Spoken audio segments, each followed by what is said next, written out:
Com. Today we're going to be continuing our series on in-depth analysis of the Sicilian defense, and we're going to be going over one of the most popular and most requested lines that comes from the Sicilian defense, and that is the Najdorf Variation. It's one of the most well-respected defenses that you'll see in chess. It's played on all levels of chess, even up to the top. You've probably seen many of Garry Kasparov's games, Bobby Fischer's games, two players that really enjoyed this defense. It's one of the most sound defenses that you will see. There's so much theory on it. I feel like it would be a disservice not to do a video on it and kind of explain some of the concepts and some of the main lines and ideas to think about when you're playing. So it starts out with pawn 2 e4, pawn 2 c5. Again, this is the Sicilian defense. Knight f3, simple development, pawn 2 d6, pawn d4. After black captures, white recaptures. Black's now going to come to f6 for simple development, and after the knight's going to come to c3. The Najdorf defense continues with pawn to a6, and this is really where we're going to start getting into different variations of the Najdorf defense. Now, if you're not too familiar with the Sicilian defense or the Najdorf variation in general, you may look at this and say, you know, a6, is this really one of the most respected defenses in all of chess? It's just a little move, a6 right here. And the answer is yes. And as far as the Sicilian in general, keep in mind the Sicilian is a very sharp line. Typically you see both sides trying to control the other side. White's trying to control the king side. Black's really trying to control the queen side, trying to control this semi-open c file, really trying to attack the queen side of white, where typically white is castled. From here, this pawn here on a6 has a lot of different ideas. The first thing, as you can see, it's blocking off this outpost on both of his knights. This knight can't come here, knight can't come here. There's not a lot of good squares for the knight to come to. Right now we are still blocking with our pawn here on b7. It cannot come to this c6 square, and it would really like to come to this b5 square. Also keep in mind that since black does have these light squares open, attacking the king here, a lot of times in other variations of the Sicilian, the white bishop really likes to come down to b5 and harass the heck out of the black king. In this variation, obviously you can see it's blocking that as well. So not only is it a great pawn placement as far as blocking our opponent, anytime you can block your opponent from some of the themes they would like to do, that's a good thing. Not always going forward with what you want, but if you can stop them, that's good as well. But it also has other ideas as well. Typically black would like to bring his pawn, push it forward to b5. Again, black in the Sicilian is always trying to counterattack. It's one of the most aggressive defenses that black has. You definitely don't want to play it if you're passive. So, you know, being able to push forward with b5, really starting to push on the attack on the queen side, it's definitely helpful for that. Once black does have this pawn here on b5, he does have different options. He can always bring now a knight here on c4 as an outpost. He obviously still has the knight here on c5 because of his pawn there on d6. So he has all these different options. Obviously, once the pawn comes to b5 as well, he can also bring his light square bishop into the action. So he can bring it to b7 if he wants to, start to put a lot of pressure. Once he has both of his minor pieces, he can now get his rook involved into the game, trying to control, again, this semi-open c-file. So black has a lot of different ideas just from this simple move of a6. Now, obviously we do want to talk about white. White has a lot of different options just from this particular standpoint as we look at it right here in the Najdorf variation. And that's kind of where we're going to go. We're going to go a lot of different areas. We do have the old mainline defense that you've seen a lot from white as far as countering this. You do have the new modern line that you'll see a lot. And then you have another variation called the Fischer Sosin attack, and that's kind of another variation we're going to look at. So we're going to go ahead and start off with the old main line in the Najdorf defense from white after black plays a6. Now the old main line from white starts with bishop to g5. Now this is the most aggressive line that white has against the Sicilian. Obviously keeping in mind that Sicilian is very aggressive. Typically nowadays from white you may see a little bit more passive move instead of, again, this is the old main line. Nowadays you may see, bishop to e3 instead of to g5. Nowadays I personally feel like some of the GMs don't try to get too cute. They try to kind of play subtle in the beginning, trying to really build up strong structure, go into this deep analysis of middle game. That's fine, Danny, but anytime I see someone come out, top level play that just plays bishop to g5, basically saying I'm going all out, I'm going as aggressive as I can against the Sicilian defense. It's really fun to see. There's not a lot of draws in these games. There's so many tactical errors that can be made.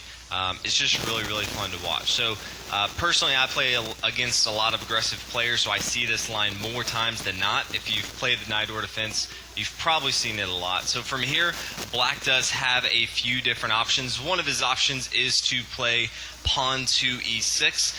Again, getting ready to obviously defend this knight with either his queen on d8. He can always bring his bishop here to e7 to defend it. More likely than not, after Black plays pawn to e6, White's not going to capture. Obviously, the higher you get up in chess, typically players don't like to give up their bishops early on as far as trading them with their knights. And that is simply because you can open up the board a lot easier than you can close it, since bishops do better in open games. If someone has a bishop pair, typically they will try to open up the game, and then they will have a very big advantage if they do have that bishop pair. So just something to keep in mind in the back of your head. Now from here, if we look at from White, if we think about the ideas that really White has, as you can see, the bishop can't really, as far as being aggressive, if you're going to play this bishop to g5, that means you're kind of being aggressive. So there's no reason now to play bishop to e2. It's kind of a little bit too passive. Bringing it to c4, it's trying to eye down on that f7 square, but again, the e6 pawn is protecting it. It can't come to b5. Not a lot of good squares. So typically you start to either see, pawn to f4. Some players play, queen to f3 if they're not comfortable pushing the pawn forward, but the most common is pawn to f4. Again, really trying to push on the king side. White will eventually castle on the queen side and really try to just massacre Black on the king side. Now from here, Black does have a few different options. One of his moves, he can come to e7, as we talked about before, again defending his knight here on f6. From here, White can now bring his queen to f3, again developing his pieces, getting ready to castle on the queen side. From here, Black has two different options. One is to bring his queen to b6. Again, you have to counterplay. You can't just stay passive the entire time as a Sicilian. That's really not what it's there for. So again, putting a lot of pressure on this b2 pawn. And from here, White is going to castle on the queen side. Now from here, Black has a few options, but he can always bring his knight to d7. Again, trying to add more pressure onto this knight on f6. Obviously, he can also, if he wants to push forward any time, with pawn to e5. Now, besides playing bishop to e7, a lot of times Black has the option of bringing his queen to b6. If you've ever heard of the poison pawn in the Najdorf defense, this is what it refers to, bringing the queen to b6. This is one of Garry Kasparov's go-to defenses. So anytime he comes out and says, hey, in the Najdorf defense, this is pretty much what I'm going to play. This is what I've studied and what I think it's the best. I pretty much am going to agree with him. He was pretty good at chess. So take it for that what you will and play whichever variation you want. But from here, White's going to continue with queen to d2. He's going to allow the queen to come to b2 and take this pawn on b2 in exchange for trying to control the center of the board with development and his pieces and pawns. So the queen's now going to come to queen to b2, and the rook's going to come to b1. Obviously, the queen's going to have to kick back on a3. And then White's going to start to push forward. He can either push forward with f5 or he can push forward with e4. Keep in mind from White, if you do see this or you're playing against this, Black is now up in material. So you did not sacrifice this extra pawn on b2 for nothing. Anytime you're going to gambit a piece or give up a piece or pawn, any type of material, it needs to have some sort of compensation. In this case, White's really going to try to pound away on the king side of Black. So as you can see the dynamics here, this is a very aggressive line for both sides. White can no longer castle on the queen side. His rook has moved. So again, this is going to be a little bit different. There's a hole now on semi-open file on the C file. White has a semi-open file on the B file, so the queen side is going to be fireworks all over the place, and White's controlling the center of the board, even though Black is up in material. So, you know, Garry Kasparov, enjoy this, but you know, it does get kind of crazy. So just keep that in mind if you do play the poison pawn variation. Another variation that you may see is the Argentine variation, and that starts out with bishop to e7, as we talked about before in the main line, and then the queen is going to come to f3 again.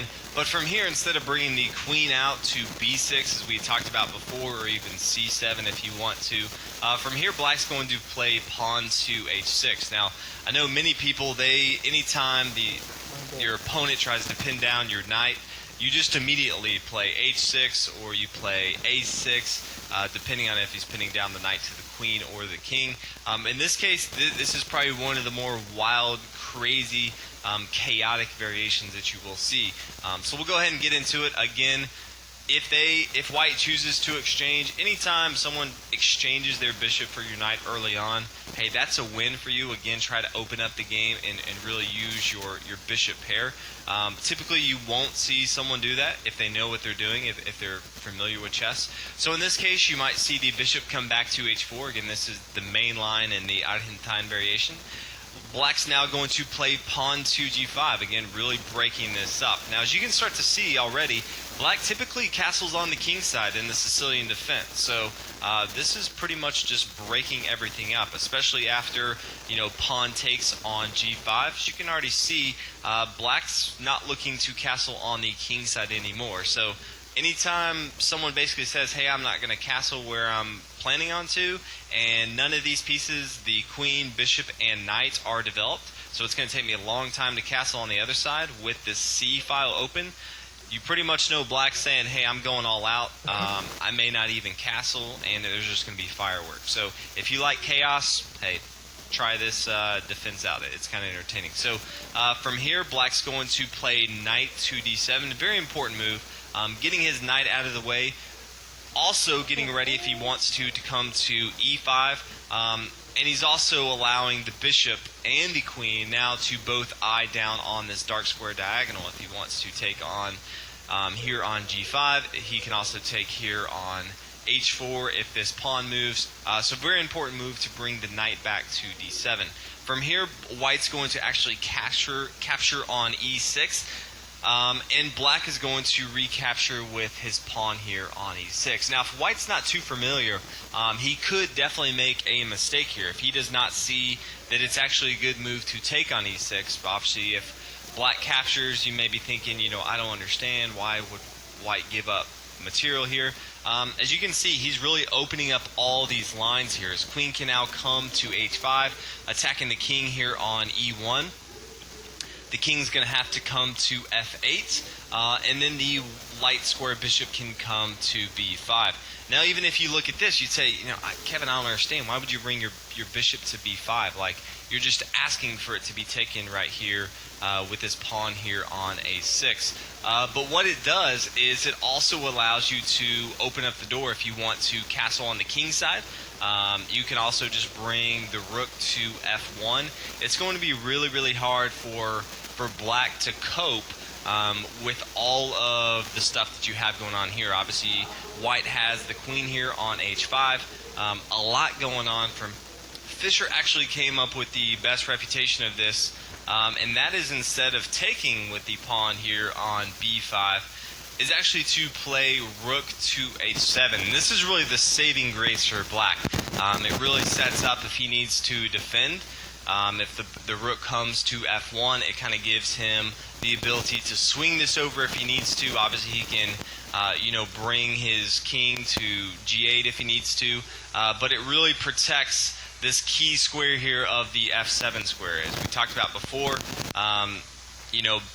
if the rook was on f1 and then the queen came down to f2, it would be checkmate. So this rook here on h7 is going to be huge. Obviously, as we talked about before, White gave up material playing this knight here taking on e6 and with black recapturing. So as you can see, this definitely doesn't look good for black. I'm not going to sit here and say this is a fantastic situation, but black is up in material, and he does have the ability to save face here. So Fischer has played this, and he says this is a legitimate play, h7, to protect the house here, if you will.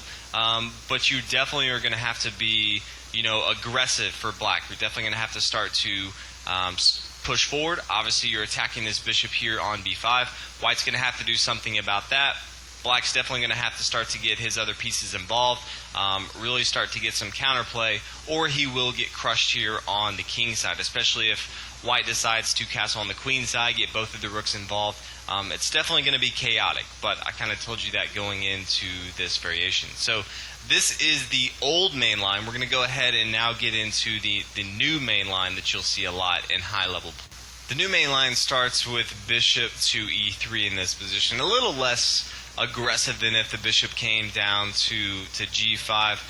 It's still not blocked by the pawn structure. Obviously the pawn has come out to e4, so it won't be blocked off, but typically in high level play nowadays you'll see a little bit more passive approach. Not to say that the Sicilian is passive, but compared to bishop to g5, typically players at top level aren't trying to play the most aggressive openings anymore. That's not to say that e3 is not a good move. It's just not nearly as aggressive as the old main line. From here, black has a few options. So if you do see the bishop come to e3, you do have a few options. You can always bring your pawn to e5. Really try to block this knight here on d4. He really has no problems coming back to b3 anyway. This is kind of where he's comfortable. From here, black can start to just develop his pieces. Again, bishop to e6. Obviously trying to get his knight involved into the game, trying to bring his rook to c8, trying to control this semi-open file. He's eventually going to bring his bishop into the game over here, maybe bishop to e7. Castle on the king side, still trying to attack on the queen side. So still some of the same theory behind the typical Sicilian Najdorf defense. From here you may see the pawn come to f3, trying to not only defend this pawn here on e4, but also trying to stop the knight here coming to g4. As another variation that we'll get to here in a second, instead of e4, you can always play knight to g4. Kind of,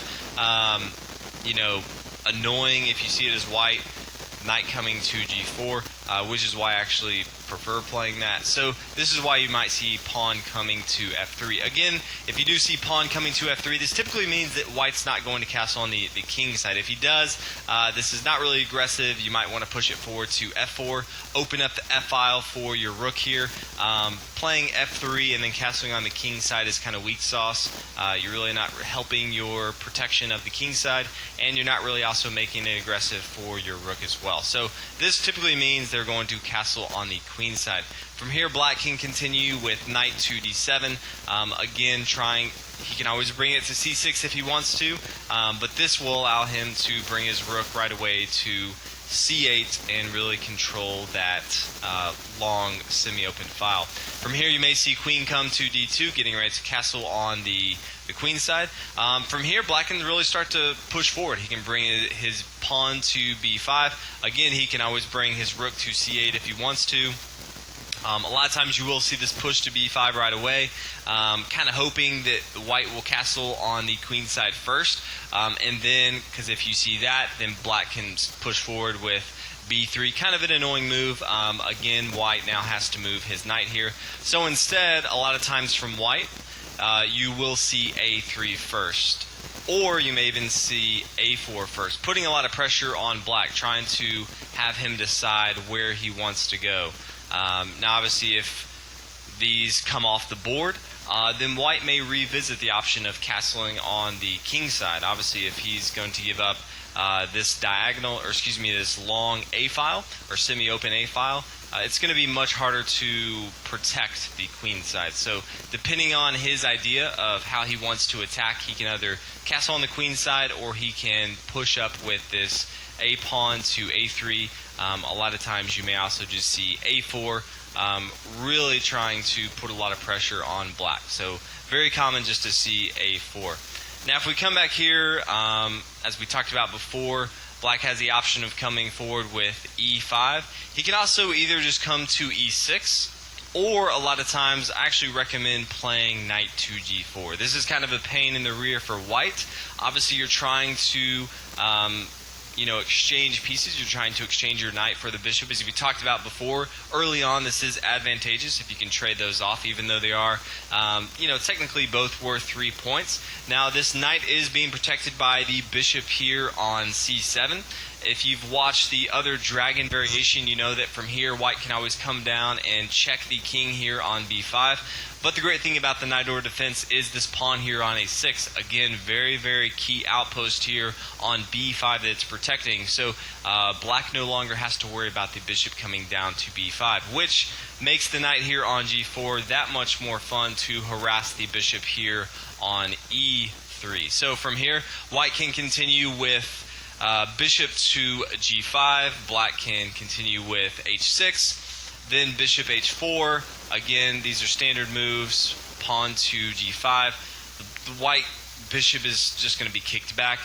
Black's now going to play bishop to g7. The reason I like this is a way, if your opponent starts with bishop to e3, basically going into the new main line of the Sicilian defense Najdorf variation from white, basically saying, I don't want to be that aggressive. Well, this is a way to say, you know what, I'm going to take that and I'm going to be even more aggressive with it. As you can tell, black has the ability to start pushing forward on the queen side, but black's already started that and I'm going to be even more aggressive with it. As you can tell, black has the ability to start pushing forward on the queen side, but black's already starting to push forward on the king side as well, which, as you can tell, this is going to be a much more aggressive defense from black.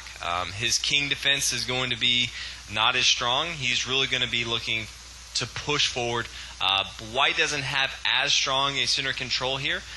Again, he can always push forward with his pawn on e5, kick this knight off. He can start to develop his pieces. So this is going to be a very, very aggressive line from black here.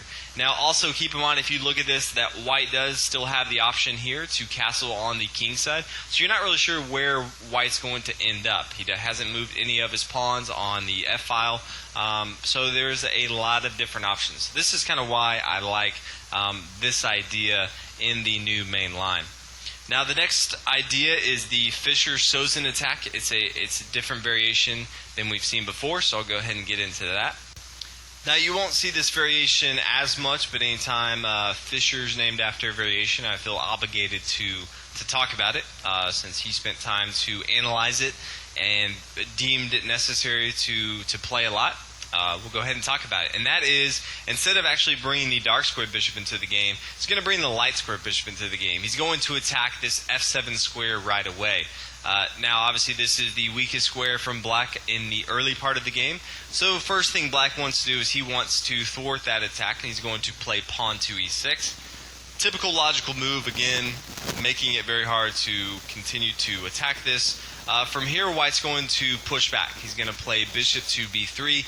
This is very, very common for Fischer. Anytime you've seen him play, he likes to bring his bishop out to c4, and then he kicks it back to b3 and just tries to harass this long, light diagonal the entire game. Now, why does he play this right away? He could always castle on the king side, but he really doesn't want, the pawn to come to b5 with tempo. So instead, he just goes ahead and brings his bishop back to b3. He doesn't want to. He could do them either way, but he's like, you know what, I'm going to come back to b3, because if he doesn't push forward with b5, we may want to have different options. We may want to castle on the queen side. We may want to do something else. That's why the bishop's coming back to b3 first, and not allowing black to push forward and making that choice for white. So from here, typically you'll see either bishop to e7.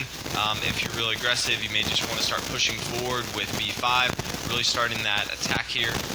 White can do a lot of things. He can bring his bishop, if he wants, down to g5. He can castle on the king side. So a lot of different ideas from both different sides. Again, you won't see this as often as the old main line and the new main line, but if you do see it, or you play even as white, and you want to change it up a little bit, definitely feel free to give this a shot and let me know what you guys think. So this is the Najdorf defense. Definitely tons and tons of theory behind it. I definitely recommend checking out the website, looking at some of the famous games that have been used playing these, see some of the ideas and concepts that they used in the middle game going into the end game. Some phenomenal games that have been played using the Najdorf defense. And even if you keep up with tournaments nowadays, it's played all the time. So definitely check some of those out and be thinking about these ideas as you watch the game. Like, oh wow, that's totally cool. It's definitely more entertaining once you know what's going on and what they're thinking about during the game. So hopefully you guys enjoyed the video. Be tons of more later on. Definitely check out the website if you haven't already.